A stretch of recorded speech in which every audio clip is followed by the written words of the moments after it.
guys! Today I'll be showing you a few tips I've learned for painting digital portraits in Procreate. If you practice them, these tips can help significantly improve your portrait painting skills. Let's get started! Number 1. If you're new or inexperienced in portrait painting, I think it is good practice to trace over your reference photos. Some people think that this is cheating, but by drawing simple shapes over your reference photo and adding in some more details and refinements later on, you can actually significantly improve your sketching skills. I have not been using digital art for long, and I was a traditional painter for a very long time, so if I'm not feeling overly confident, I still use this tip to help me along sometimes. By building up some simple and rough shapes from the photo, you can be assured your final result will be fairly similar to the reference. Also, I like to lower the opacity of the reference layer just to make it a bit easier.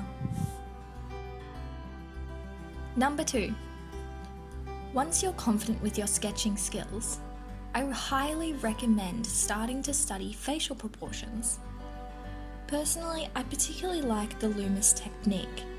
Basically, this technique requires you to draw 4 lines of equal spacing with a line down the center. The first line designates the hairline, the second line, the brow line, the third line, the bottom of the nose, and the fourth is the chin. This will significantly help with proportioning the face when sketching.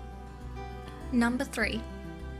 Along with studying facial proportions, I think it is really important to do studies of facial features.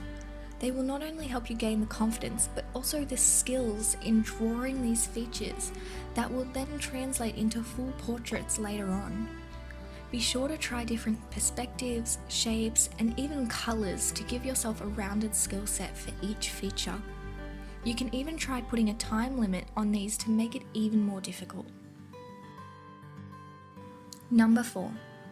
From my experience, I think you should always use a soft brush. For the very bottom layer, when I'm just laying down flat colours, I might sometimes use a harder brush, but when I'm adding tonal values and details, I always use a soft brush. I personally think that this helps blend my colours and it adds an overall softness to the face that I think is beautiful and necessary in portraiture. Number 5. This may sound silly, but it is something I have always thought about in the back of my mind when painting or drawing, and it may not come naturally to all, but I think it's a great tip. I like to think about the face as if I'm actually putting makeup on when I'm drawing. The cheek will be a bit rosy from blush, there will be highlighter on the high points of the face, there will be contour right under the cheekbones. This small tip has always helped me to know where to add lightness and where to add darkness, and I think it could really help a lot of other artists. These were my 5 tips to help improve your portrait painting skills.